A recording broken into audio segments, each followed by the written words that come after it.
Hello students, class +1 में second chapter का C part हम डिस्कस कर रहे हैं और सेकंड चैप्टर के सी पार्ट का नाम है वेक्टर्स। वेक्टर्स के अंदर हम लोगों ने आज जो टॉपिक को डिस्कस करना है, this is addition of vectors. Vectors को अगर हम ऐड करें तो वेक्टर के एडिशन के कौन से मेथड्स है, किस किस तरीके से हम वेक्टर्स को ऐड कर सकते हैं, ये प्रोसेस अब हमें समझना है। हम यहां पर वेक्टर के एडिशन को डिस्कस करते हैं। इसके लिए हम कुछ रूल्स अप्लाई करेंगे। सबसे पहला रूल वेक्टर के एडिशन का कुछ ऐसे है कि अगर हम ये कहें कि हम लोगों ने दो या दो से ज्यादा वेक्टर ले लिए और वो दोनों के दोनों वेक्टर सेम डायरेक्शन में अगर हम उनको ले लें तो हम उनको किस तरीके से ऐड कर सकते हैं, ये चीज हमें यहां पर समझनी है। फर्स्ट ऑफ ऑल, अगर हमने कुछ वेक्टर लिए और वो वेक्टर हमारे सेम डायरेक्शन में है, इन दैट केस हम उन वेक्टर्स को किस तरीके से ऐड कर देंगे और वेक्टर को ऐड करके हमें क्या रिजल्ट मिलेगा, हम उस रिजल्ट के ऊपर भी कंसंट्रेट करेंगे। हमने यहां पर पढ़ा एडिशन ऑफ वेक्टर्स में फर्स्ट टॉपिक जो हमारा है, दिस इज सेम डायरेक्शन, यानी कि जब हमारे वेक्टर सेम डायरेक्शन में होते हैं उस केस में हम उनको किस तरीके से ऐड करेंगे। आप इस पॉइंट को समझिए। हम लोग यहां पर एक वेक्टर कंसीडर कर लेंगे। ये लीजिए, ये हमने कहा यहां हमारा एक वेक्टर है, दिस इज ए वेक्टर, ये रहा। यहां हमने एक दूसरा वेक्टर ले लिया, दिस इज बी वेक्टर, ये हमारा बी वेक्टर, ये रहा। अगर हमसे कहा जाए, आप बताइए ये दोनों के दोनों वेक्टर का सम क्या होगा, यानी कि इन दोनों के दोनों वेक्टर्स का रिजल्टेंट क्या होगा, तो इन दोनों वेक्टर्स का रिजल्टेंट हम कैलकुलेट कर सकते हैं। अगर हम यहां पर r यानी कि इनके रिजल्टेंट का मैग्नीट्यूड देखें तो इनके रिजल्टेंट के मैग्नीट्यूड का फॉर्मूला हमारे पास कुछ इस तरीके से है। हम a वेक्टर का मैग्नीट्यूड ले लें और b वेक्टर का मैग्नीट्यूड ले लें। a वेक्टर और b वेक्टर के मैग्नीट्यूड का अगर हम सम कर दें तो हमें इन दोनों वेक्टर्स का रिजल्टेंट यहां पर मिल जाएगा। तो दोनों वेक्टर्स का रिजल्टेंट अगर हम कैलकुलेट करना चाहें, उन दोनों वेक्टर्स का रिजल्टेंट जो दोनों के दोनों वेक्टर्स सेम डायरेक्शन में हैं, तो उस केस में दोनों वेक्टर्स के मैग्नीट्यूड को ऐड कर दें तो हमको वहां पर दोनों वेक्टर्स का सम मिल जाएगा। और जो ये रिजल्टेंट आएगा, ये रिजल्टेंट होगा a वेक्टर का मैग्नीट्यूड प्लस b वेक्टर का मैग्नीट्यूड, और जो ये रिजल्टेंट आएगा, ये रिजल्टेंट भी उसी डायरेक्शन में होगा जिस डायरेक्शन में ये दोनों वेक्टर्स हमें दे रखे हैं। ये हमारे पास आता है अगर दो वेक्टर्स सेम डायरेक्शन में है तो उस केस में हम किस तरीके से वेक्टर्स का रिजल्टेंट कैलकुलेट कर सकते हैं। सेकंड हमारे पास आता है अगर हमारे पास दो वेक्टर अपोजिट डायरेक्शन में दे रखे हो तो उस केस में हम किस तरीके से वेक्टर्स का रिजल्ट निकाल सकते हैं, यानी कि हम किस मेथड से वेक्टर्स का सम कर सकते हैं, उस केस को आपको समझना है। पहला केस, अगर वेक्टर हमारे सेम डायरेक्शन में हो तो हमने दोनों वेक्टर्स के मैग्नीट्यूड को ऐड कर दिया है और उसके बाद हम रिजल्टेंट निकाल सकते हैं। हमारा रिजल्टेंट उसी डायरेक्शन में होगा जिस डायरेक्शन में ये दोनों वेक्टर्स हमें दे रखे हैं। सेकंड केस, अगर अपोजिट डायरेक्शन में हो तो क्या होगा, उस केस को समझिए। अगर अपोजिट डायरेक्शन में है तो ये लीजिए, एक वेक्टर हमने यहां पर लिया, दिस इज ए वेक्टर, ये रहा। दूसरा वेक्टर हमने यहां पर लिया, दिस इज बी वेक्टर, ये रहा। अब क्वेश्चन आया है, आप बताइए जब ये दोनों के दोनों वेक्टर आपके पास सेम डायरेक्शन में नहीं है, दोनों अपोजिट डायरेक्शन में है, उस केस में आप क्या करोगे। सेम डायरेक्शन में होते तो इस तरीके से ऐड कर दिया, अब अपोजिट डायरेक्शन में है, अब क्या किया जाए। अब आप समझिए, इस केस में हम लोगों को रिजल्टेंट कैलकुलेट करना है, वो देखिए आप रिजल्टेंट किस तरीके से कैलकुलेट कर सकते हैं। आप सबसे पहले ये कंफर्म कर लीजिए इन दोनों में से किसी एक डायरेक्शन को आप पॉजिटिव लेंगे। मान लीजिए आप इस डायरेक्शन को पॉजिटिव लेते हैं तो ठीक है, हमने इस डायरेक्शन को यहां पर कहा कि ये वाली डायरेक्शन हमारी पॉजिटिव है, तो ये जो बी वेक्टर हमारा इस डायरेक्शन में है, बी वेक्टर को भी उसी डायरेक्शन में ले लो जिस डायरेक्शन में हमारा ए वेक्टर है। वो कैसे होगा? ए वेक्टर इस तरफ है, बी वेक्टर इस तरफ है, इस बी वेक्टर को आप डायरेक्शन को अपोजिट कर दो। अगर आप बी वेक्टर की डायरेक्शन को अपोजिट कर देंगे तो उस केस में आप यहां पर इस तरीके से इसको ले लें, ये इधर बी वेक्टर है, ये इधर वाला माइनस बी वेक्टर आपके पास आ जाएगा। तो उस केस में अब क्या किया जाए? अब आप देखिए और ध्यान से इसको समझ लीजिए। देखिए क्या करना है। अब हमें एक वेक्टर हमारे पास ए वेक्टर है, दूसरा वेक्टर हमारे पास माइनस बी वेक्टर है। हम लोगों को इन वेक्टर्स को सोल्व करना है। देखिए कैसे किया जाएगा, बिल्कुल सिंपल तरीका हमारे पास है, आप उसको ध्यान से सुन लीजिए। क्या करेंगे, यहां पर हम, ये हमारा हुआ A vector minus this is B vector, इस तरीके से हम इन दोनों वेक्टर्स का रिजल्टेंट कैलकुलेट कर सकते हैं। आई रिपीट अगेन, दोनों वेक्टर अगर सेम डायरेक्शन में हो तो उनका रिजल्टेंट निकालने के लिए दोनों वेक्टर्स के मैग्नीट्यूड को ऐड कर दो। अगर दोनों वेक्टर्स अपोजिट डायरेक्शन में हैं तो उनका रिजल्टेंट निकालने के लिए आप दोनों वेक्टर के मैग्नीट्यूड को सब्ट्रैक्ट कर दो। तो हम कह सकते हैं कि यहां पर हमारे पास दो वेक्टर्स का रिजल्टेंट आ गया है। अब हम यहां पर अगर देखें तो इस केस में दो वेक्टर्स के बीच में जो एंगल है दैट इज 0 डिग्री, यहां पर दो वेक्टर्स के बीच में जो एंगल है that is 180 degree.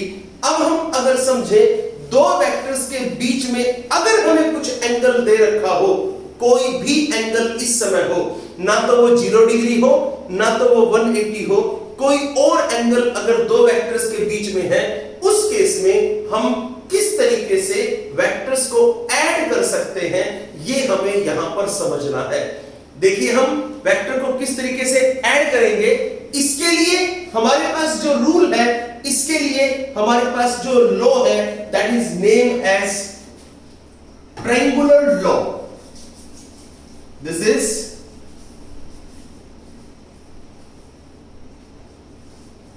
Triangular law of vector addition. This is triangular law of vector addition. देखिए क्या है triangular law of vector addition क्या है, इसके बारे में अगर हम बात करें तो समझिए triangular law of vector addition में हम क्या क्या पढ़ेंगे, इसके अंदर हमें क्या समझना है।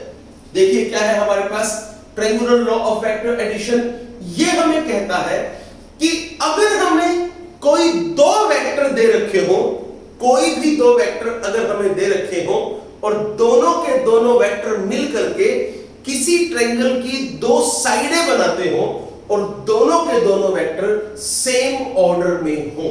आई repeat again, if two vector represents the two sides of a triangle and both are in same order, तो हम क्या करेंगे, मान लीजिए मैंने यहां पर कहा अगर मैंने एक वेक्टर ये ले लिया, ये मेरे पास यहां पर ए वेक्टर है, ये रहा, हमने लिया एक वेक्टर ए वेक्टर है, दूसरा वेक्टर हमने यहां पर लिया दिस इज बी वेक्टर, ये हमने कहा ये हमारा बी वेक्टर है, ये रहा।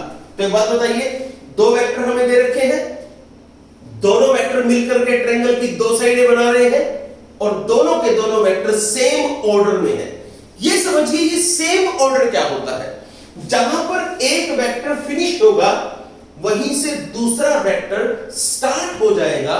देन अगर ऐसा होगा तो हम कहेंगे that these both vectors are in same order. I repeat, एक वेक्टर जहां पर खत्म होगा दूसरा वहीं से शुरू होगा तो हम कहेंगे कि ये दोनों वेक्टर सेम ऑर्डर में हैं। एग्जांपल देखिए, अगर हमने एक वेक्टर यहां पर फिनिश किया, ये रहा, दूसरा वेक्टर यहीं से शुरू हो गया, अब वो जहां मर्जी जाए, चाहे वो इधर जाए इस तरीके से, तो हम कहेंगे both these are in same order. अगर वो यहां जाए तो भी हम कहेंगे both these are in same order. तो ठीक है, हमने इस चीज को पढ़ा। हमारे पास दो वेक्टर दे रखे हैं, दोनों के दोनों वेक्टर मिलकर के किसी ट्रायंगल की दो साइडें बनाते हैं और दोनों के दोनों वेक्टर सेम ऑर्डर में हैं, तो इन दोनों वेक्टर का जो सम होगा, इन दोनों वेक्टर का जो रिजल्टेंट होगा, वो हमें एक तीसरा वेक्टर इन दोनों वेक्टर का रिजल्टेंट देगा। वो तीसरा वेक्टर जो ट्रायंगल की तीसरी साइड बनाएगा इस तरीके से, और वो इन दोनों के अपोजिट ऑर्डर में होगा। सो हम लोग अगर ये कहें कि कोई दो वेक्टर मिलकर के ट्रायंगल की दो साइडें बना रहे हैं, दोनों के दोनों वेक्टर सेम ऑर्डर में है, इन दोनों का रिजल्टेंट एक तीसरा वेक्टर होगा जो ट्रायंगल की तीसरी साइड बनाएगा और वो इन दोनों के अपोजिट ऑर्डर में होगा। अब आप समझिए अपोजिट ऑर्डर कैसे है। ये वाला वेक्टर इधर गया, ये बी वेक्टर इधर गया, ये जो तीसरा वेक्टर है इन दोनों के हेड आपस में कोलाइड कर रहे हैं इस तरीके से। तो ये वाला और ये वाला both these are in same order, तो हम कह सकते हैं दिस इज आर वेक्टर। तो ये जो आर वेक्टर है, ये आर वेक्टर ए वेक्टर और बी वेक्टर दोनों का सम है। हम कह सकते हैं that R vector is equal to sum of A vector and B vector. तो आप इसकी स्टेटमेंट कैसे कहेंगे? आप कहेंगे if two vector represent two adjacent sides of a triangle taken in same order, then third vector which represent the third side of the triangle will gives the resultant of these two vectors when it is in opposite order।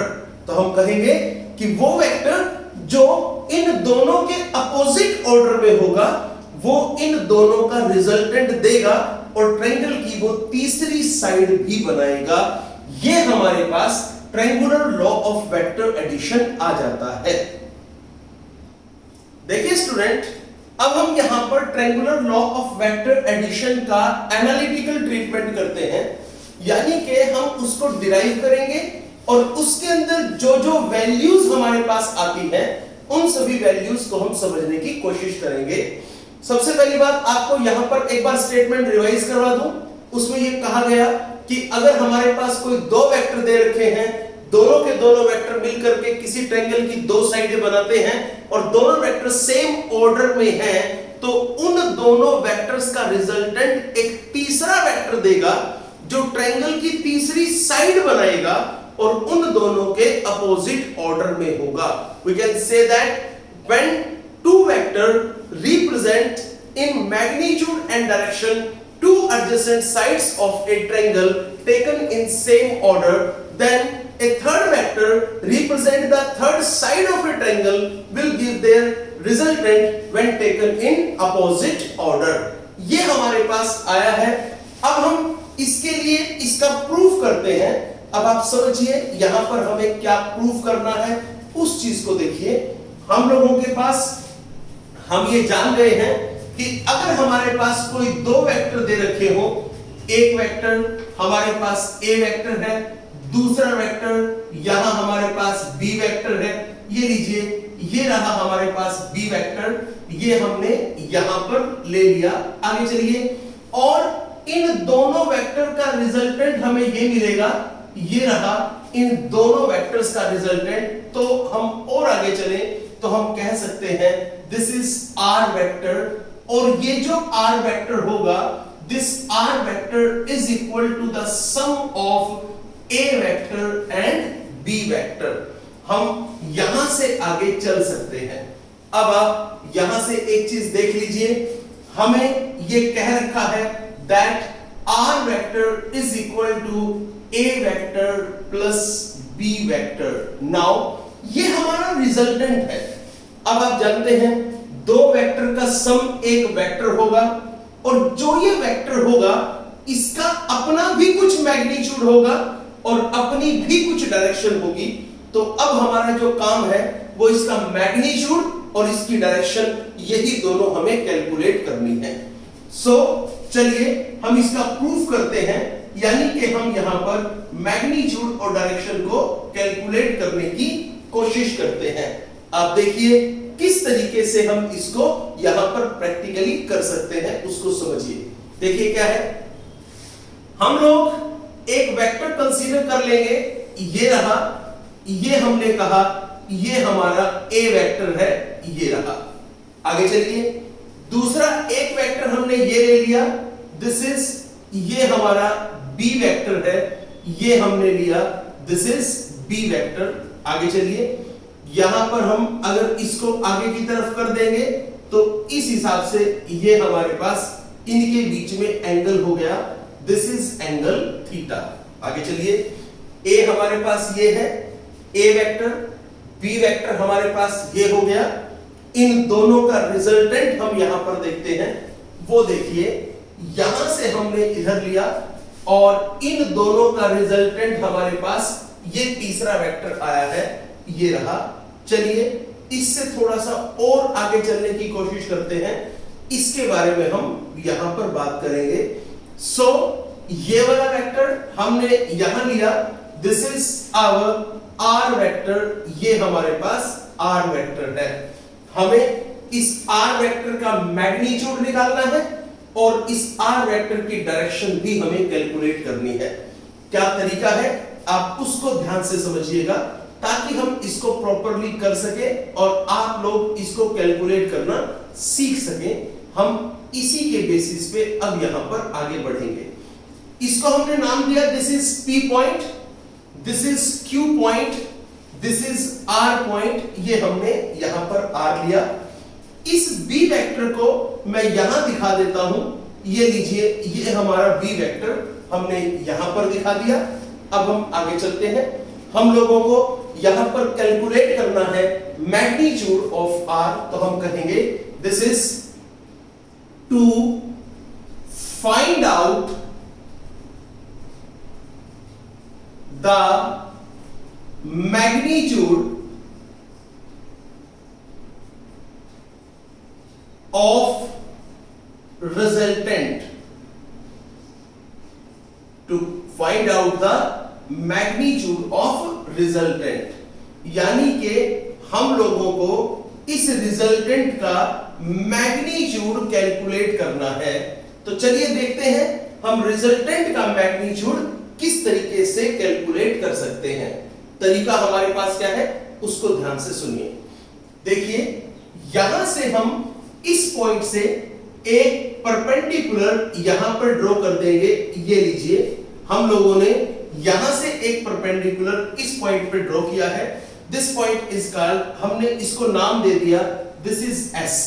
अब आप एक बात बताइए, अगर हमने यहां इस are point से इस पर परपेंडिकुलर ड्रॉ किया तो हम कह सकते हैं दिस इज ड्रॉ, क्या ड्रॉ किया है हमने, R S, this is R S, perpendicular draw किया किस पे, पी एस पे, तो ये हुआ this is R S perpendicular to P S. तो हमने आर एस एक परपेंडिकुलर ड्रॉ किया है पी एस पे। चलिए अब हम अपने पूरे फॉर्म में इसको प्रॉपरली देखते हैं, इसकी एग्जैक्ट फॉर्म को कैलकुलेट करते हैं। वो तरीका क्या है उसको सुनिए। आपके पास यहां पर ये एक राइट एंगल ट्रायंगल बन गया, ये रहा, this is P, this is S, this is R, ये आपके पास पी एस आर एक राइट एंगल ट्रायंगल बना है। आप कह सकते हो in right angled triangle P S R, ये हमारे पास राइट एंगल्ड ट्रायंगल PSR है, ये रही। और इसके अंदर अगर हम समझे तो यहां से हम देख सकते हैं दिस इज PR का square is equal to PS का स्क्वायर प्लस RS का स्क्वायर, ये हमारे पास आया है। हम PR का जो ये स्क्वायर है इसको लिख सकते हैं। देखिए PR एक वेक्टर है, अगर हम सिर्फ PR का मैग्नीट्यूड देखें तो वो हमारे पास इस R के मैग्नीट्यूड की वैल्यू होगी। तो यहां पर देखिए it can be written as R vector के मैग्नीट्यूड का स्क्वायर, ये हमारे पास यहां पर है। This is equal to how much, this is equal to PS plus में RS। अब देखिए ये PS किसके बराबर है, यहां से देखिए ये P पॉइंट है, ये रहा, ये S पॉइंट है। तो जो PS होगा दैट इज इक्वल टू किस किस के बराबर है, PQ प्लस QS का होल स्क्वायर प्लस दूसरा क्या है RS, ये रहा, दिस इज RS का स्क्वायर। आगे चलिए नेक्स्ट पॉइंट हमारे पास क्या है उसको सुनिए, यहां जाइए, दिस इज R वेक्टर के मैग्नीट्यूड का स्क्वायर इज इक्वल टू, चलिए इसको सॉल्व करते हैं। ये क्या बनेगा A प्लस B का होल स्क्वायर, ये हमारे पास यहां पर आ जाएगा। तो क्या लिखेंगे हम इसको, दिस इज PQ का स्क्वायर प्लस QS का स्क्वायर, आगे चलिए प्लस 2PQ इंटू QS, ये रहा, आगे चलिए प्लस यहां पर दिस इज RS का होल स्क्वायर। चलिए अब हम और आगे बढ़ते हैं, यहां पर क्या है, दिस इज R वेक्टर के मैग्नीट्यूड का स्क्वायर इज इक्वल टू, अगर हम इसको देखें तो बताइए PQ हमारे पास क्या है, this PQ is equal to A vector के मैग्नीट्यूड की वैल्यू है। अगर PQ के स्क्वायर की बात करें तो A वेक्टर के मैग्नीट्यूड का स्क्वायर ये हमारे पास आ जाएगा। अगर हम QS की बात करें तो हमें नहीं पता QS कितना है। अगर हम यहां से उसके बाद RS की बात करें तो RS भी हम नहीं जानते कितना है। तो चलिए काम करते हैं, सबसे पहले हम यहां से QS निकालेंगे, फिर हम यहां से RS निकालेंगे और फिर उन वैल्यूज के अंदर हम पुट करने की कोशिश करते हैं। तो आप समझिए यहां पर हम किस तरीके से कर सकते हैं, इसके बारे में अब आपको देखना है, इसके बारे में अब आपको समझना है। आप यहां पर देखिए ताकि हम इन वैल्यूज को सोल्व कर सके। फॉर दैट आप यहां से इसको कहिए, ये हमारे पास आई है equation number first. Now in triangle कौन सी है, QSR, इन ट्रायंगल QSR, इस QSR ट्रायंगल में आप साइन थीटा कैलकुलेट कर लीजिए। बताइए साइन थीटा आपके पास क्या होगा, साइन थीटा होता है P अपॉन H। ये एंगल यहां पर 90 डिग्री का है, sine theta P upon H होता है, this is P and this is H। अब आप देखिए P की वैल्यू कितनी है, दिस इज RS, ये रहा, H की वैल्यू ये रही, दिस इज QR, हमारे पास ये आ गया। अब आप बताइए यहां से RS हमारे पास कितना है, RS is equal to QR into sine theta. चलिए आगे, हमारे पास RS को हम लिख सकते हैं, that is RS is equal to QR sine theta. QR कितना है, दिस इज B वेक्टर का मैग्नीट्यूड, हम इसको लिख सकते हैं, साथ में ये हमारे पास हुआ साइन थीटा। आगे चलिए, this is name as equation number second. Now again in triangle QSR, यहां पर आइए, QSR की अगर हम बात करें तो इसके अंदर अब हम यहां से cos थीटा कैलकुलेट कर लेंगे। cos theta is equal to b upon h। ये हमारे पास b है, ये हमारे पास h है। b is equal to qs और h की बात करें this is equal to qr। तो चलिए ठीक है, यहां से हम qr इसको लिख देंगे। अब हम लोगों को यहां से एक चीज दोबारा देख लीजिए। पहला हमारे पास b है, ये रहा qs, उसके बाद ये रहा दिस इज h, ये रहा। आगे चलिए, यहां से अगर हम qs को कैलकुलेट करना चाहें तो qs is equal to qr into cos of theta। Now again qs is equal to qr कितना है जरा देख लीजिए। दिस इज b वेक्टर का मैग्नीट्यूड, ये हमने लिखा यहां पर b वेक्टर का magnitude into cos of theta। This is our equation number 3। Now अब हम इक्वेशन फर्स्ट से इक्वेशन फर्स्ट में इक्वेशन सेकंड और थर्ड से वैल्यू उठा के इक्वेशन नंबर फर्स्ट के अंदर पुट कर देंगे। क्या बना, यहां पर लिखेंगे from equation second and third in equation first. कैसे बना देखिए, दिस इज आर वेक्टर के मैग्नीट्यूड का स्क्वायर इज इक्वल टू जो PQ हमारे पास PQ का स्क्वायर है, दिस इज PQ।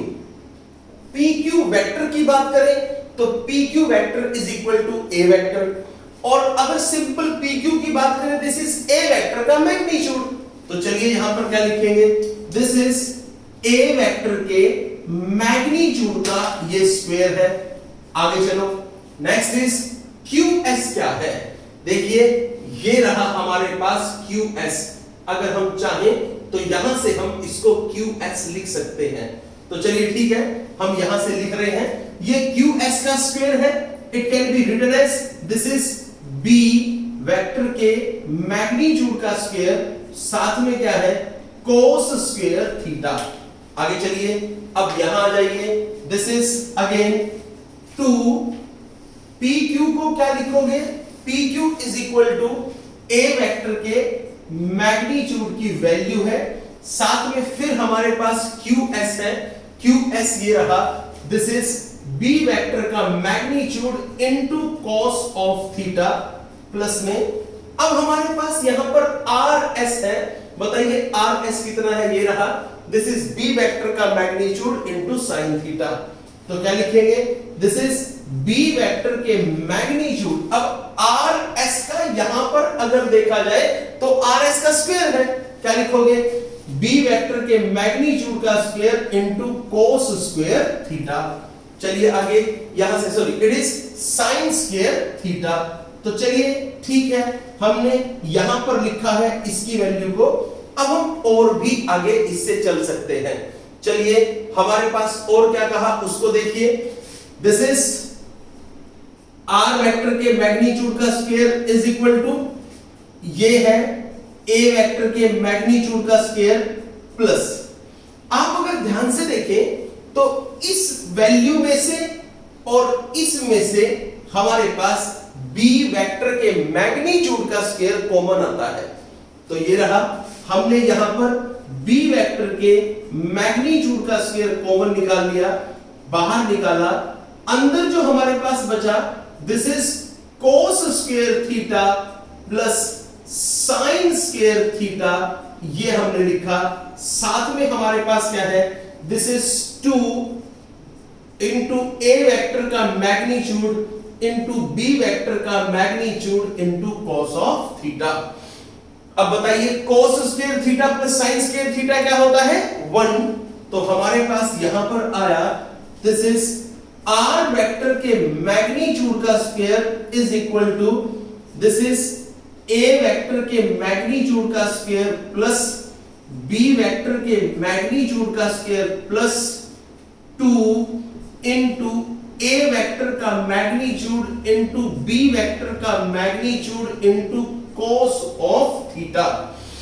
ये हमारे पास हमने यहां पर आर वेक्टर के मैग्नीट्यूड का स्क्वायर यहां पर बना दिया है, यानी कि हमारे पास ये रिजल्टेंट का मैग्नीट्यूड हमने यहां से कैलकुलेट कर लिया। तो रिजल्टेंट मैग्नीट्यूड हमारे पास ये आ चुका है। अब अगर हम रिजल्टेंट के मैग्नीट्यूड का स्क्वायर ये देखें तो बताइए रिजल्टेंट का मैग्नीट्यूड क्या होगा। रिजल्टेंट का मैग्नीट्यूड निकालने के लिए आप दोनों साइड स्क्वायर रूट कर दें। स्क्वायर रूट करने से यहां पर स्क्वायर रूट से कैंसिल हो जाएगा, यहां पर हमारे पास इस केस में स्क्वायर रूट बच जाएगा। ये लीजिए, ये हम यहां पर इंप्लीमेंट कर देते हैं। अब हम इससे आगे चलते हैं। नेक्स्ट पॉइंट पे हमें क्या कहा उसको सुनिए। अब हम लोगों को डायरेक्शन कैलकुलेट करनी है। हम यहां पर हेडिंग डालेंगे, this is direction of R, यानी कि इस रिजल्टेंट की डायरेक्शन अगर हम देखें तो डायरेक्शन कैसे निकालेंगे उसको सुनिए, बहुत इंपॉर्टेंट है। जब भी कभी आपको डायरेक्शन निकालनी है तो आपको एक काम करना है, वो ये है, आप ये रिजल्टेंट ये रहा, यहां पर आप मान लें कि इस रिजल्टेंट ने इस ए वेक्टर के साथ एक एंगल बनाया है, दैट एंगल इज बीटा, ये रहा। तो हम मान लेते हैं let the resultant R makes an angle beta with vector A. तो हमने मान लिया कि रिजल्टेंट आर ने ए वेक्टर के साथ बीटा एंगल बनाया है। अब आपके पास इस राइट एंगल ट्रायंगल को देखो, this is P S are, P S are right angle triangle में अब यहां से आप टेंजेंट बीटा कैलकुलेट कर ले, तो वो टेंजेंट बीटा जो होगा वो आपको डायरेक्शन देगा। कैसे होगा? This is tangent of beta is equal to, बताइए टेंजेंट क्या होता है? टेंजेंट होता है P अपॉन B। तो P कितना है? यानी कि परपेंडिकुलर ये रहा, दिस इज RS, अपॉन में B कितना है? दिस इज PS, ये रहा PS। आगे बढ़िए, RS ये लिखा हमने, PS की बात करें, PS is equal to PQ plus QS, this is PQ plus QS। आगे चलो, next again tangent of beta is equal to, बताइए RS कितना है? ये रहा RS, this is B vector के मैग्नीट्यूड साइन ऑफ थीटा। तो यहां पर लिख दीजिए, दिस इज B वेक्टर का मैग्नीट्यूड, ये लिखा, साथ में क्या है? साइन ऑफ थीटा अपॉन, आगे चलिए, साथ में है PQ। तो बताइए PQ कितना है? ये रहा, दिस इज A वेक्टर हमने लिखा, साथ में QS, अगर हम QS जानते हैं तो ये रहा, दिस इज B वेक्टर का magnitude into cos of theta. ये हमारे पास डायरेक्शन के लिए एक वैल्यू आ जाएगी, इसके बेसिस पे हम डायरेक्शन कैलकुलेट कर सकते हैं। ये हमारे पास प्रॉपर मेथड है जिसको हम कहेंगे, this is triangular law of vector addition. Due to help of this method we can calculate the resultant of those vectors which are in same order। वो वेक्टर्स जो सेम ऑर्डर में हैं उनका resultant हम इस मेथड से calculate कर सकते हैं। यहां तक आप कीजिए। नेक्स्ट लेक्चर में मैं आपको करवाऊंगा बहुत फेमस, बहुत important parallelogram law of vector addition. आपके हाफ ईयरली एग्जाम के लिए ये बहुत इंपॉर्टेंट टॉपिक है। All the best.